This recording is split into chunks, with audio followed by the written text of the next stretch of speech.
What is up, guys? Welcome back to episode 33 of Rip City Rundown. Blazers are coming off 2 wins. We are happy. It's our first podcast where we have a win streak in the month of December. We have another win on the road. That's fun. We're recording this right after the Grizzlies game, so we're pretty hyped. West, how you feeling after that thrilling win?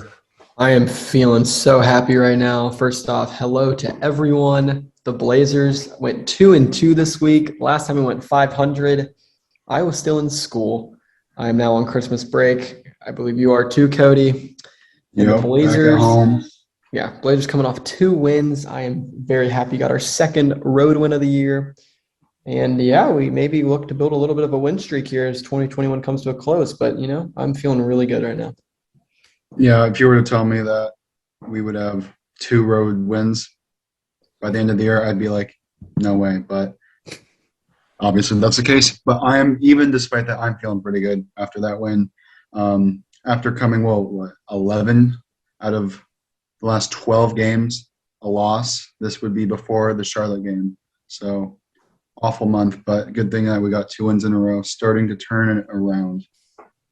No, it's good to see. Finally getting another road win and a road win. We'll just go and jump into the Grizzlies game because that's the one that's hot on my mind right now. But holding a team under 100 points or at 100 points, like the energy that Chauncey Billups has wanted this whole year, I mean, that's it right there. So it was good to see. Good to see Dame back in form. We'll talk about him a lot.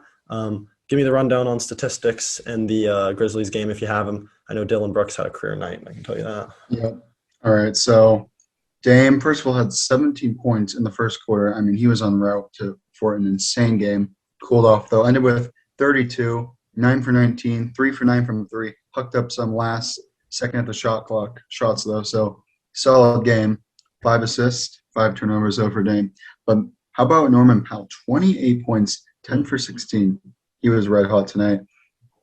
Little 12 points, a lot on the defensive end. We'll talk about him in a second. Nurkic almost had as much turnovers as points. 7 turnovers for Nurk. Not pretty from him tonight. Rocco, 13 off the bench. Simon struggled but did what he needed to do. We shot 47% as a team, 34% from 3. So not the best, I would say, shooting numbers for what we're capable of. And obviously comfortable enough to pull out a win. Memphis shot 38%, 26% from 3. So you could say that they shot bad or that our defense was stellar. Again, we'll talk about that. Brooks, 37 points. He went off, what can I say, 12 for 25. About it. Everyone else had about 10 points that played a lot. So, let's get into that game. Yeah, I want to shout out 2 players. I'll actually shout out 3. Kind of, it's tough to do a player of a game when you win a game because it takes more than one player to win a game. So I want to shout out 3 players tonight. I want to shout out Norman Powell. Norman Powell with 28 points, 5 of 8 from 3. That is about as efficient as it gets. I really want to shout him out. He made everything tonight and some big spots too. I want to shout out Nasir Little, 12 points, 9 boards. Big-time defense that game. Played 36 minutes, second only to Dame in minutes played. I like that Chauncey's starting to rely on Nasir a little more. We were talking about this in the live stream, but he has major upside on the defensive end. And, he knocked down some shots, 12 points. Can't ask for much more from Little. And then I want to shout out Robert Covington, 34 minutes off the bench, 13 points, 8 rebounds, some timely 3-pointers. Good steal. When Nasir Little and Covington play like that, when our wings play like that, hitting some timely threes, making some timely shots, playing some timely defense, whether it's on ball with Nasir or off ball with Rocco. Good things happen. Good defense happens. Good offense happens. Equals a road victory. That's what happened tonight. Yeah, I mean, you talk about Robert Covington. I think we talked about him coming off the bench last podcast, I think, but for him to start that many games and come off the bench and now start performing like he has offensively and defensively, I mean, that's huge. 3 for 5 from 3, that's all you can ask for from Covington. 13 points, that's more than you can ask for. 8 rebounds. What do you say? Yeah, you got to steal 4 blocks. I don't know if you even mentioned that. 4 blocks. Such active hands on the defensive end. I've loved what I've seen from Robert Covington.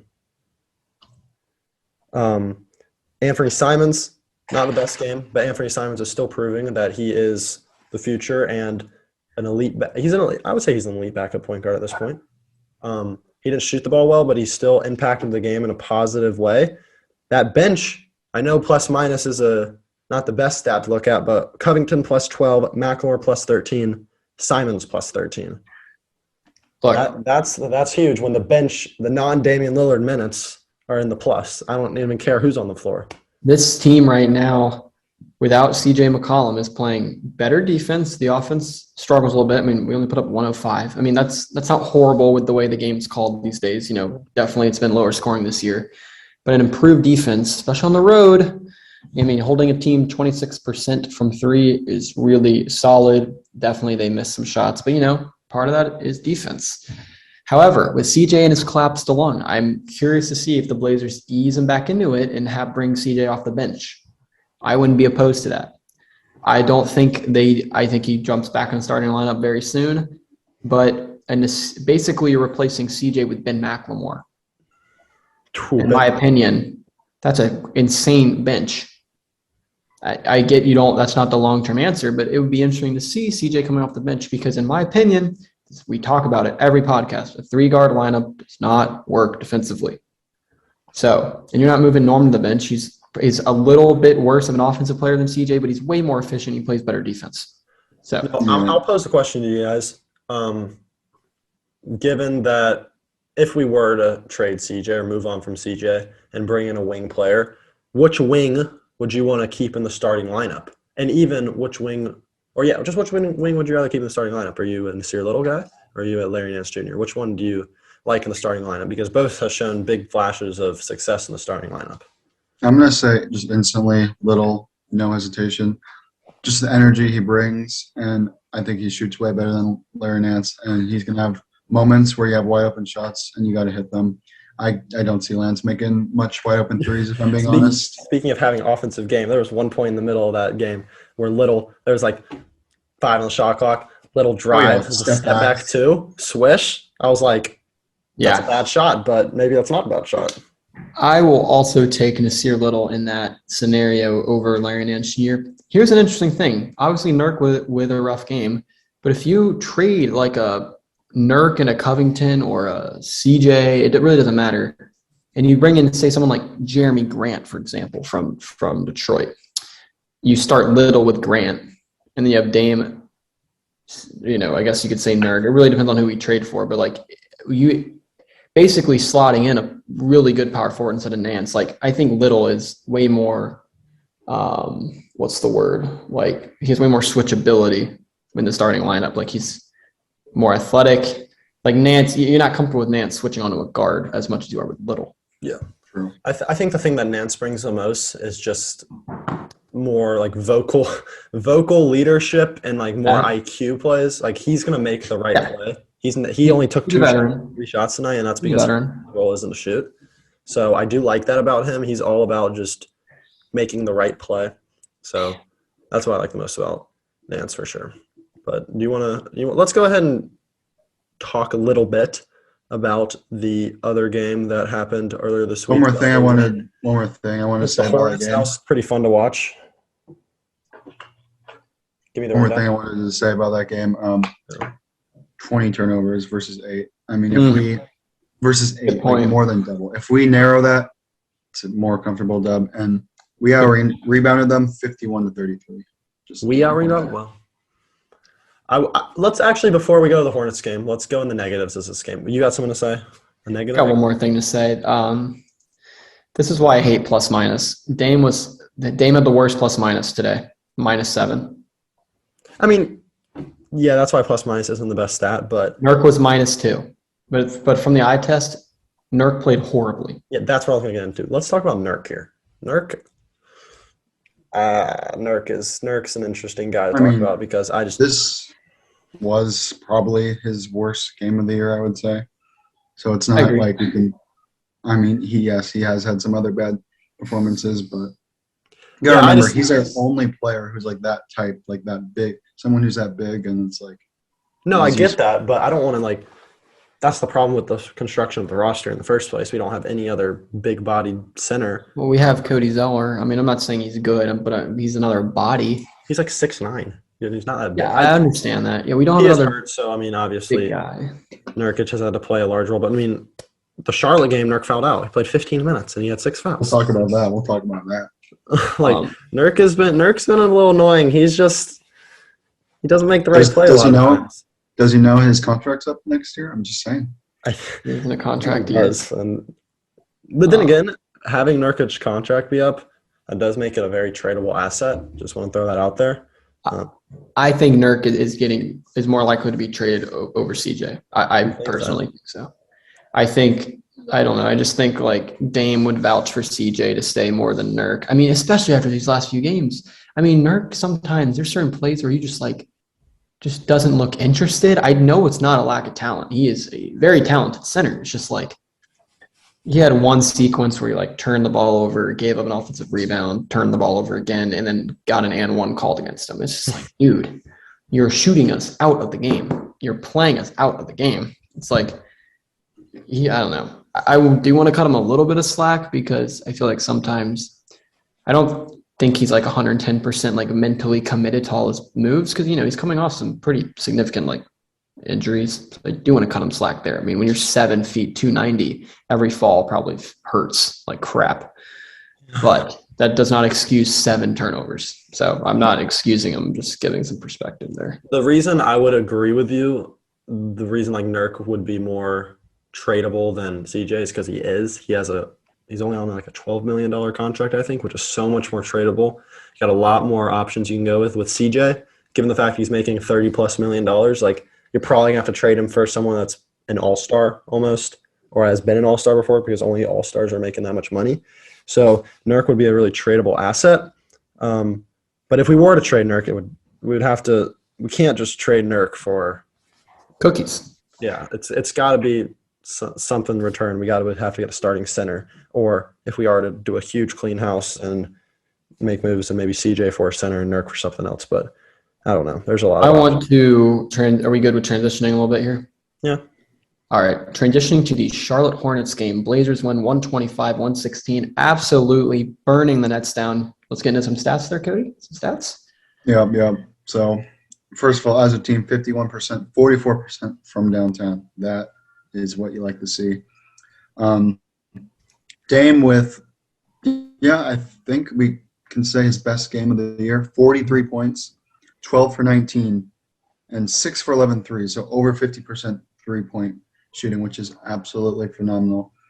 Powell 14, Nurk 10, Nance 10, everyone else spread out. But Ben McLemore absolutely popping off 28 points, 8 for 13 from 3. He shot better than Dame from three-point range, and Dame had a stellar game.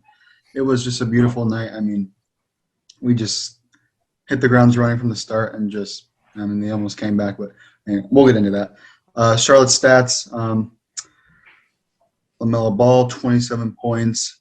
Bridges, 14 points. Surprised LaMelo at 27. I didn't think he had that much, but I guess so. Oubre Jr., 18. PJ Washington, 16 off the bench. Not much elsewhere. That was a great game. I want to do my quick player of the games. We obviously know who these are. I think it's Ben McLemore and Damian Lillard. Dame and Ben combined for 14 of the 21 three-pointers. Actually, if you want to throw Powell in there too, they combined for 18 of the 21, basically the backcourt. And actually, if you want to throw Simons in, it was all our guards except Covington hit 1, which makes sense, but I'm just actually now looking at it. Then McLemore was, 28. He might not score 28 for the rest of the calendar year, but he had it in one game. Combined for 71, him and Dame. No, yes, you're right. You are right. They combined. I mean, that's like a CJ Dame stat line. They combined for 71, but great stuff for Ben McLemore. I'm really happy for him. He stays ready. He's obviously a shooter, and we can use that as an 82-game season. That will ebb and flow. He'll probably put up some clunkers, but when you can get 28 and it's a meaningful 28 too, that's all you can ask for. Yeah, for sure. I got to say, Dame, I think the key for him in this game wasn't, 6 threes, 6 out of 11 threes is huge, but he actually attacked and drove. When you get 14 free throws, you're going to be able to get hot and start seeing the ball go to the basket. So getting to the line 14 times, I mean, we had 18 free throws and 14 of those were Dame. That's huge right there. I got to say also, I really liked what I saw that night from Nance, because Nance had to play a lot of small ball 5 that day. He had that one little scary moment when he kind of like he jammed his thumb and he ended up going to the locker room for like 5 minutes, but he came back out and he was good. That scared me a lot in that one. But yeah, that was a huge one. Charlotte, that was the perfect team to play. Worst defense in the league. Even though they are above 500 and they're still a really good team or good team, playing the worst defense in the league is a great way to get yourself a win and get yourself back on track. So that was kind of perfect schedule right there. Yeah, I agree. We're having fun out there. I mean, we dropped 81 points at the half.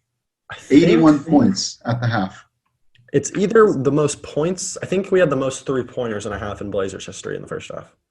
Yeah, I don't think it was like I don't think it was quite points. I think we've done better than that before. Yeah, I'm gonna fact check. I think it was 3s though.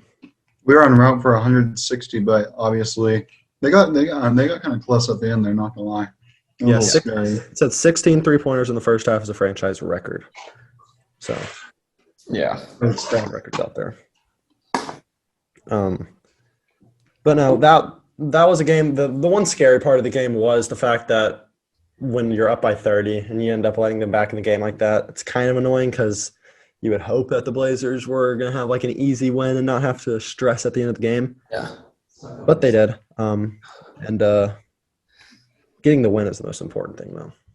And that was off the 11-1 win out of the last 11 games, too. So much needed win. Really switching momentum. And then we got that road win.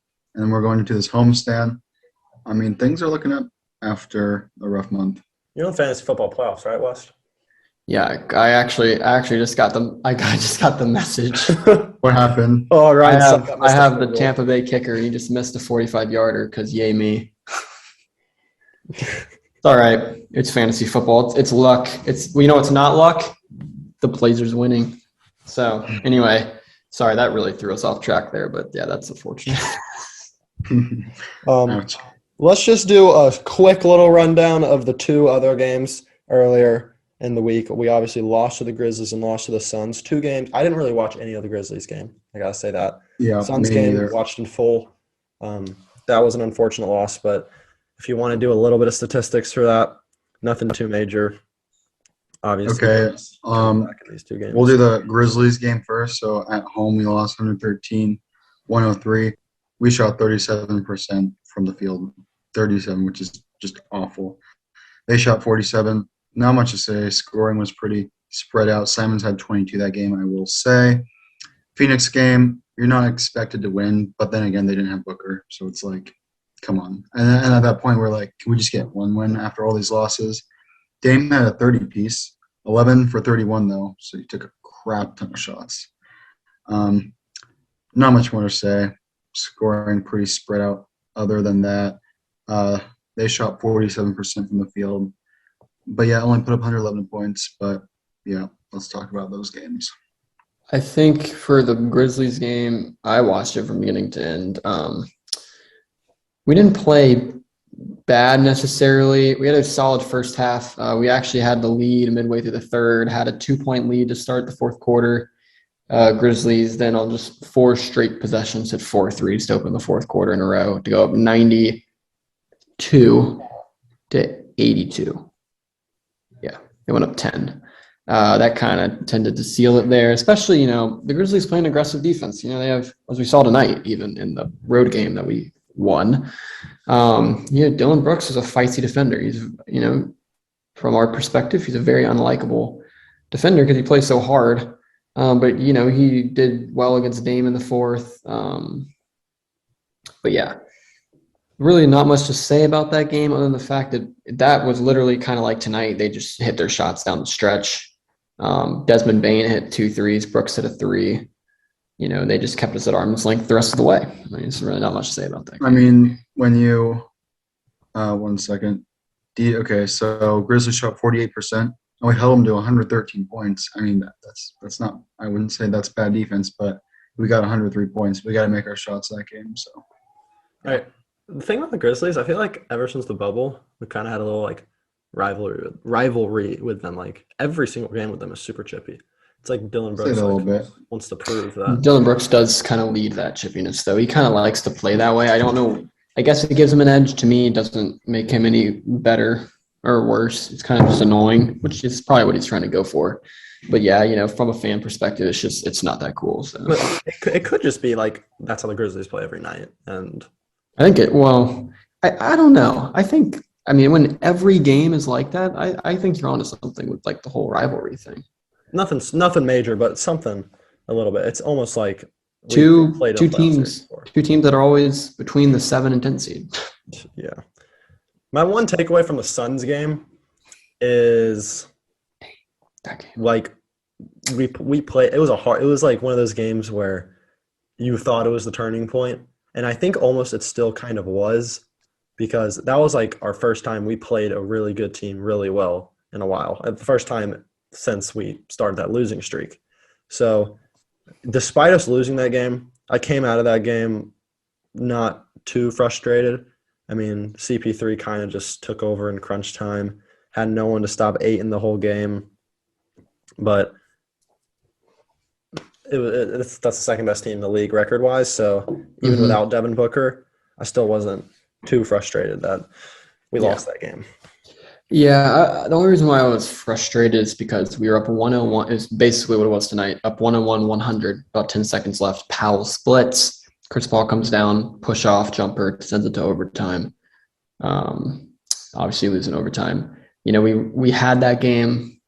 I guess the only thing you could say about that from the offensive end is you just like for Dame. It's unfair to Dame, but Dame, he just has to be a little more efficient from like from the field. You can't 31 points on 31 shots. It was just one of those shots. It was so close. I think he was just trying to will us to a win. And that's why I said like no one else really showed up. Simons had a rough game. He went 3 for 13 from the field. It's just efficiency at that point. It's make or miss league. All right, I got a couple questions for you guys since right before we started. Unless you guys have anything else on like recap front. No. Oh, good. Okay, I got a couple questions. And there could be more that come in the end, but right now we have 3. And if you want to comment questions in the future, just go to the Rip City Rundown on Instagram. The link is in the description. Is this from first people? You said what? Your question's from you or from Instagram? This is from the people. All right. This is from the people. Beautiful. The first one comes from Thomas Ogden 1, and he says it's a classic question, but it's a good question. He goes, predicted record for the year and Dame's points per game come playoffs. I don't know if he means if we make the playoffs, what he'll average in the playoffs, or by the end of the year, what do you think Dame will average? All right. You want to start? You want to start or me, Cody? I got to see what Dame's averaging right now. I think it's probably around like 22. Yeah, I want to see that too. He's averaging 22.8 right now. I can start. So, yeah, okay, 22.8. Interesting. All right. So predicted record, with knowing how injuries could go, it could go either way, but so many different ways. I think I got to say we're over 500 for sure. If we're not, then that's just sad. I think we can win 60% of our games, get on a little run in the second half of the season, get some road wins. I'll give us even a little more than that. I'll give us like 63%. So you guys know the numbers. So I think that'll probably put you. You're probably saying like 46-ish wins, 47.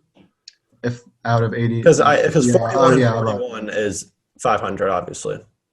Yeah, maybe like 45 wins. For me personally, maybe tiny bit more, but yeah. I would put us around probably like 43, 44. And again, we could go on a run, but just knowing the hole we're in right now, if we can end up going, what is that, like, is that 10 games over 500 the rest of the year? But I will say. It's a hard question because I will say this. A second half team. I was talking about this last week, and in that span, we've played the Grizzlies twice, the Suns and the Hornets, all teams with winning records. We've had the second hardest schedule so far. It's going to lighten up a little bit. I think anywhere from I would like to say we finish above 500, so anywhere from 42 to 46. I think we're in that range, yeah. I also think Dame's currently averaging 22.8.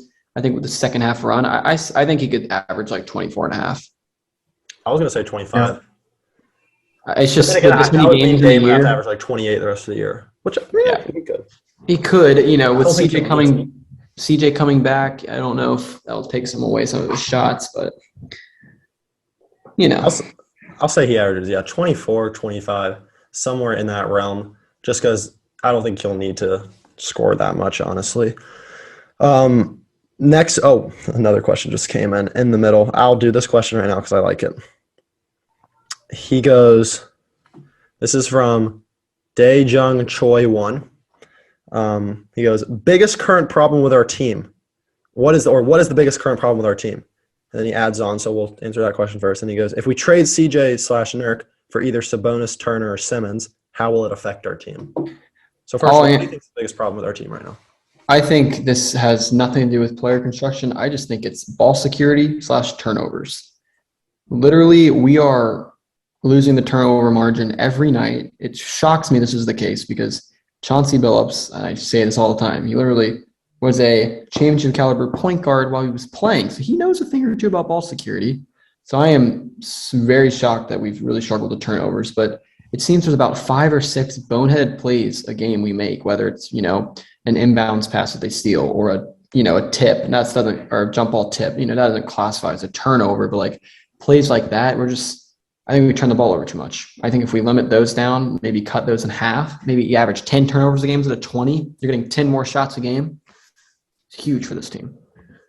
And then second half, you have anything to say on it, or you want to talk about the second half of the questions? If we traded CJ or Nurk for, they say Sabonis, Turner, or Simmons, but I'm just going to assume just if we trade them at all, how will it affect our team? Well, I think it depends on who you trade them for. I think say you go CJ. I mean, I'm just going to go ahead. I don't want Sabonis. You said what? I don't want Sabonis. I don't want him either. Play defense. In my opinion, if you're trading CJ, you're trying to get a 3-and-D with a little more emphasis on the D. That sounded weird, but a little more defense. Yeah. Need a little more. I would say generally just the biggest problem, just defense, just points allowed, points given. Overall, just kind of with the structure of our team, I feel like the undersized 3-guard lineup, all of them having the same capability, great shooting, but undersized. So I think that's our biggest problem is just defense generally. And if we're trading, I think we're trading 4 defensive pieces. Like, of course, Ben Simmons is a defensive player, Turner. So I feel like any sort of trade at this point would only help our defense. Yeah, I think that's a fair. I think if you're trading the trade will be for defense. So the way it will affect our team is to help us defensively. Another one, this is from _Jeremy._23. It's a broad question, but it's a question that needs to be asked. He just gives CJ McCollum predictions. What are your predictions? Does he stay or does he get traded? If you had to put money on it right now, what do you think happens? And a lot of this has to do with the injury. I'm going to give my answer. I still think he probably will get traded just because that's the guy that's going to make the biggest move. He's the guy that can bring in the biggest return. I do think it hinges on the injury, though. It hinges on how we're playing right now without him. But if I had to put money down on it, I guess I just say he gets traded just because he's the only guy, really, other than Nurk, maybe. Just for the sake, I will go against you. I think he stays. And the reason why I think that, I think the Blazers closed 2021 on a nice little run here, and we turn things around. I think that's the only way he stays is if we start playing like the Grizzlies are without Ja. Start, climbing the rankings, winning, stacking wins. I think that's the only way he stays. I don't know. It's up in the air because we have no idea what Joe Cronin is as a GM. Is he aggressive? He's not going to be like Neil, which is nice. He's not going to screw the franchise from the inside out. But is he going to be aggressive? Is he going to wait and see? I mean, the deadline's what, in February? It's early February. I mean, I don't think he gets traded soon. I think if CJ gets traded, it's closer to the deadline. But I just don't know. I think the longer he goes without being traded, the higher the chance he stays, I guess. I think it also hinges on like the other teams and if they want him, obviously, because we got the report that they don't want CJ in Philly. So if there's not that good trade piece out there or trade and like return package, then we're not going to make the trade. We're smart enough to do that. I agree. I would say he gets traded, but then again, it's really close. Because, if you look at our team, we're not getting rid of Lillard. You could argue Powell is a somewhat okay defender. And I don't think we're going to trade him because we just traded for him. Rocco, I don't think trading him would increase our defense. Nurk's a solid defender. It's like he's kind of like the only option, I would say. I will say I could see him getting traded, but if Norman Powell keeps playing like this, because Norman Powell is literally putting up CJ numbers on more with better efficiency and better defense. And I'm sorry, but it's tough. I think I don't know. I think he gets traded, but I don't know. I'd be surprised. I would not be surprised if he's not traded. I know that's a horrible answer. It's literally 50-50. You could flip a coin and whatever it lands on, I'd put money on. Quickly going into the next question. This will probably revolve around CJ. But Jackson.M.3 asked potential trade packages for Sabonis/Simmons. I'm assuming it would be CJ would be involved in those trades, especially if it has to do with Simmons. So if it's Simmons, I think you're looking at like CJ, Rocco, and some picks. If it's for Miles Turner, is that what it was? Sabonis. Okay, I don't know what's everyone's like obsession with Sabonis because he's not going to help our team. I would rather have Turner than Sabonis, but if it's for one of those two, I think that's more of I think maybe CJ, but I could see Nurk since they already have Lillard and Brogdon. Yeah. All right, last question I have it right now. Who knows, in the next 5 minutes, someone else could come in. We could answer it quickly before we wrap up, but this one it's going to be kind of hard to answer, but we can just list some names. He asked top 10 Blazers of all time. Okay. Can we also skew this question is like which players in the last 10 years could you say? 10 years? Are we going like franchise? All time, but also the last couple, last 10 years. If I had to throw here, let me make a Mount Rushmore. Okay, my Mount Rushmore of Blazers? Yeah, top 4. All right. Okay, Damian Lillard. Yeah. Bill Walton. Yeah. Clyde Drexler. Those are the 3 consensus. Those are 3. And then the 4th, you can debate. You could put in Rasheed Wallace. If you want the Jailblazers era, you can put in LaMarcus Aldridge. I don't think he should be up there since he left us in 2015. Brandon Roy. I don't know if he played long enough. You could throw in Terry Porter. I don't know. I mean, that's a great question, but I think it's those 3 and then the rest. Yeah, I don't know, man. I was born in 2003. I can only see what my eyes tell me, so no idea. No, that's a good way to look at it. If I had to go, okay, I'm going to skew this question. Thank you. I got to read out the name who asked this. Blazer_nation_official. He's an official guy asking us a question, but who are the top 5 Blazers of the last 50 of our generation? Top 5 Blazers. Since 2000. So since we were born. So we're not taking the 2000 Western Conference Finals team. We're not taking that. Okay. Since 2005 when we actually, not saying I was watching basketball when I was 2, but I'm taking Roy. Yeah. Taking Dame. Yeah. Taking CJ. Yeah. Taking Aldridge. Yeah. What's the 5th? And the 5th. What did you say, Rudy Fernandez? You said Odom. Oh, talent-wise, yeah. Who is it? Give me Tolliver. I could see it being. What is it? Batum? Matthews. I feel like we're forgetting one. Matthews. You can even say Nurk, but the Hammer. Myers Leonard. Who do you think actually could be? It's no one in the Brandon Roy era. It's Nurk. It's not Nurk after tonight. It can't be Nurk, dude. There's no way it's Nurk. I gotta look at some players now. I think it might be Batum. I mean, Aldridge and Dame are locks. Roy's a lock. CJ's a lock. I don't know. Because, the Roy and the old Roy teams, they didn't really have – they had Martell Webster, Raymond Felton. Travis Outlaw, Raymond Big Booty Felton. Andre Miller, who had put up 52 one game. This could be him. Steve Blake. Punched a dude one time in practice. I don't know if that was with the Blazers. Let's see. Oh, they have all-decade teams right here. They say the all-decade team from 2010 to 2020 is Dame, CJ, Batum, Aldridge, Nurk. And then 2000 to 2010, they got Stoudemire. That was the early 2000s. Brandon Roy, Zach Randolph, LaMarcus Aldridge, Rasheed Wallace. You could say Randolph. Yeah, you could even say Rasheed Wallace. No, wait, he left in like 2002. Never mind. That's an interesting question. If you do, All right, we Zach. got a podcast like half a year ago of our all-time Blazers draft. I would say Zach Randolph. Yeah, you could say that. But those are all the questions we have. 5 questions in like the span of like 30 minutes. It's pretty good. It was a late ask on the questions, but that's all we have. If your question was included, thank you for asking the question. This is episode 32, a 2-game winning streak for the Blazers. Next podcast, we will all be together in person, and also we will be attending a Blazer game within the next week or 2, either the Nets or the Mavericks. So look out for that vlog, and if you haven't watched the vlog from the Timberwolves game, go ahead and watch that now. Yep. Anything else you got to say before we wrap up? Also, you could go watch the MLS Cup vlog. It's a great vlog. Yep. Timbers, NYCFC, more Portland content. Go watch it because we were there, and it was super fun. Yeah. True. Make sure to follow Instagram, follow Twitter, follow TikTok. We haven't posted on the TikTok in a long time, but make sure to go follow those. Links are in the description. Yeah, That'll be it TikTok. from episode 32. Peace. Peace.